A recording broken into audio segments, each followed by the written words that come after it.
What print-on-demand products are the best to sell in 2024? And how many items should you have before you start selling on Etsy? In today's video, I'm going to be answering questions that you posted on my Instagram and in my free Facebook group. If you're not in there, you should definitely head over. If you are new here, I would love for you to drop a question that you have about Etsy or about your specific shop in the comments below, and we just might feature you in our next Q&A video. If you're new here, my name is Dylan Jarris. I'm an Etsy seller of 7 years, but I've been in e-commerce for over 10 years, starting from corporate e-com. And we have a company of about 25 people with 11 coaches alongside me, where we are teaching you to scale your shops. So let's dive into your questions today. Number one, how to incorporate a blog into a small business.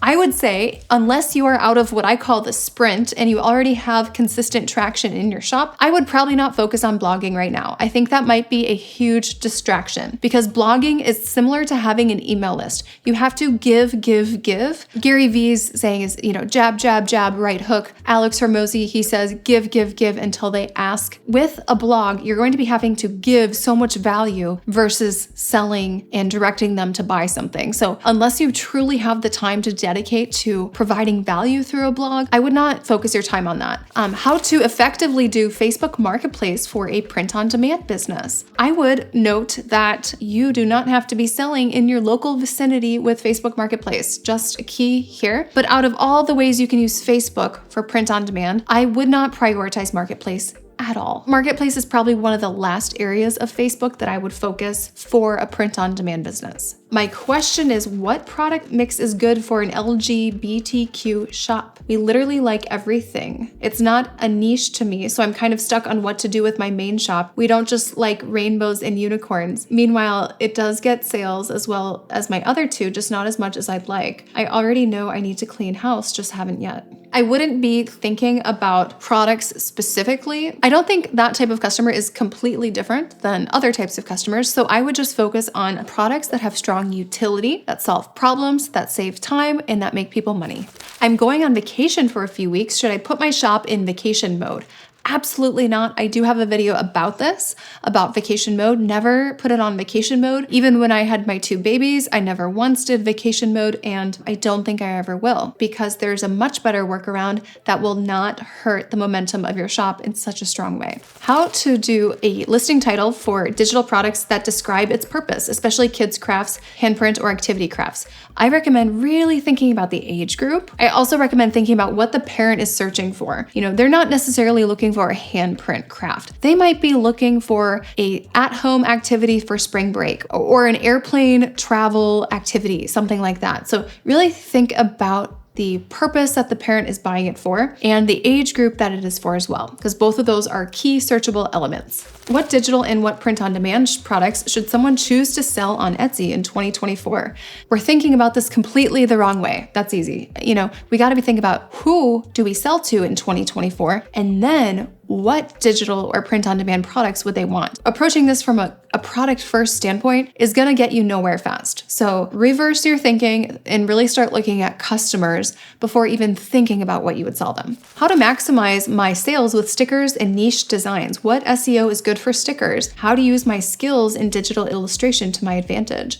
Are my designs too weird? Is Etsy the best place for my art? I don't know where to begin. I would really take a look at who you are designing for, where are you coming up with the inspiration for these designs, and what is making you think that someone else will like them. Are you using proof of concept of what is selling already in your shop to determine kind of what weird designs you're making, or are you looking outside of Etsy for inspiration on what is doing well with premium brands potentially? That is a good indicator of if your designs are too weird. Are you seeing a demand? Where is that inspiration coming from? Is there a track record for this anywhere? SEO for stickers, I would think about, what are you putting that sticker on? On a notebook? Is it on a laptop? Is it on a water bottle? That would be a really good thing to think about when you're dealing with your SEO. How many items produced inventory, etc. should you have before you start selling on Etsy? I feel like opening your store with just 3 or 4 items for sale would look strange to a customer.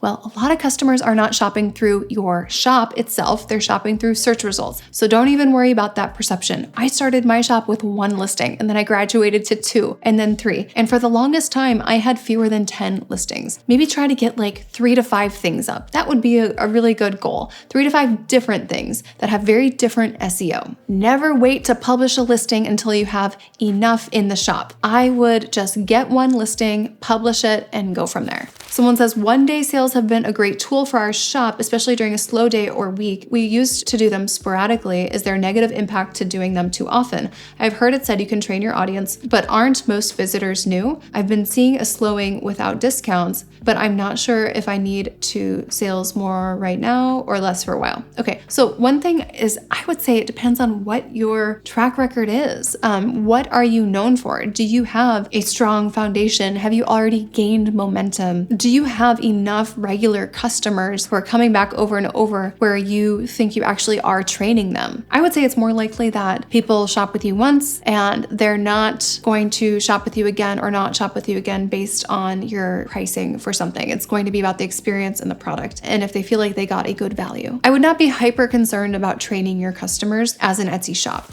Can you do a video specifically about the wedding genre, market gaps and tips? Yes, we could do something like that. That would be very specific for YouTube, but that's really the type of thing that we would do a deep dive in, maybe on a coaching call. Now we do topic themed coaching calls twice per week. So before we used to have 2 coaching calls per week, 1 with me, 1 with the coaching team. Now we have 4 per week, and 2 of these are topic calls. So sometimes we will do a call all about print on demand. We'll do a call all about digital products. We'll do a call all about Pinterest strategies. So we could definitely consider maybe doing a call all about the wedding genre, maybe market gaps and tips. That would be a good one. My visits blow up thanks to the Facebook strategy, but only a few orders. Will decreasing the conversion rate hurt? So with social media strategies, if you just start something like the Facebook strategy, your visits are going to be a leading indicator, and then your revenue will follow. So I would say the listings that I have that have the worst conversion rate, those are my power listings, the listings that drive the most volume. I have listings that do over $100,000 on a single listing, not a whole product category, but a single listing. Those ones have the lowest conversion rate. Sometimes it's under 1%. Sometimes these are $600 items. I would not get hung up on your conversion rate. Will you do a video or a module for one-of-a-kind handmade products which can't be made in multiple? Yes, in our brand new program, the Ultimate Etsy course, we have a lesson all about this, how to sell one-of-a-kind items like one-of-a-kind artwork, or how to sell vintage items. And there are ways to do it in a very scalable way. This is in module 5. I have over 1,000 sales in my shop. Should I still be running sales, like discounts? I would ask, are you hitting your financial goals? If the answer is no, then I would really question pricing everything at full price all the time. So we want to make sure you're hitting your financial goals before you start pulling that price lever too quickly. Is clip art designs of flowers or doodle letters good to start with on Etsy? So you guys, you can do floral things so wrong. Retro florals, big floral prints, really hot right now, really trendy. There's a spectrum with florals. There is super outdated grandma, and then there is super trendy 2024 heading into 2025. But the good thing is that's on your side is it's not a very fine line. There's a lot of room within those ranges. So I wouldn't get too concerned, but make sure you know where you're getting your floral inspiration from, because your execution will determine your success or failure. What paid advertising strategies do you find are the best ROI? So I'm really big on driving organic traffic because there's so much you can do with Facebook, with Pinterest, with Instagram and TikTok that is all organic. Now, I would never say that Etsy ads are the best advertising strategies for an ROI. I would probably look outside of Etsy for that, but you can lose money really quickly either way. In terms of ROI, you really have to be clear on what the outcome is and what you're asking someone to do. I would say not Etsy ads, but potentially something like Facebook. I've seen people lose a ton of money on Pinterest, and I would never boost posts on Instagram. So if you set up the Facebook ad manager, there's a lot in there that you can do. There's a lot of lookalike audiences you can build. That is something that I'm really learning a lot more about right now, working to become an expert at myself. If you have an old Etsy account with no products, should you open a new account to get a new shop boost? Yes, absolutely. Easy yes. Should we utilize Etsy Explorer and how? I would say no. I would not spend your time on that. I would spend your time on Pinterest, not Etsy Explorer. Etsy tests a lot of features and things that are not necessarily forever. I don't see Etsy Explorer being a forever thing. However, Pinterest, that would be a much more valuable way to spend your time. Opened a shop and haven't posted anything in 4 months. Should I open a new one? Yes, open a new one. How do you stay consistent? I remember that my competitors are never going to be as consistent as I am. And I remember that my consistency is why I win. And I know that I can outlast anyone. I just know that about myself. I will not lose my competitive advantage. For you as an Etsy shop owner, as long as you have the right strategies, the only way for you to fail is to quit and to stop being consistent. So if you can simply get the right strategies, get the game plan to follow, and stay consistent with that one thing, that's really all it takes. How badly do you want something? How badly do you want the outcome? Why are you trying to make this money? Are you trying to retire your parents? Are you trying to buy a new house? Are you trying to put your kids in private school? That is going to drive you to be consistent. When are the shop critiques coming back? Really love those types of videos from you. Cheers. So I do shop critiques every single day in our program for our students. And I do them on our coaching calls. Sometimes it's 2 to 3 hours long of just shop critiques. I've really been saving them for our students who are in the program, but I can definitely look at maybe in the next Q&A doing some more shop critiques. If you ask a question below in the comments that you would like us to use in the next Q&A, link your shop as well, or just put your shop name there, and we will consider actually going into the shops in the next Q&A. What do you need to put in your description to protect yourself from claims? Your return policy, that would be really important. Sold as is, must know about damage within 24 hours. That's super important. Must have photos of all the packaging so that you can actually file a claim if there was damage. I actually have a whole list of shop policies that I give my students to just copy and paste. So in your descriptions, you don't technically need to have your policies in there, but if you are very concerned about something specifically, or if something's happened with a listing before that you feel like you need to protect yourself against claims, you can put it in the description, but really your shop policies do fully cover any listing in your shop. Do you order samples for all print-on-demand products that you carry? No, definitely not. I would say if something's starting to become a bestseller, maybe consider getting a sample, but you definitely don't have to have a sample of every product. Maybe one of each product type would be appropriate so that you can get a really good video.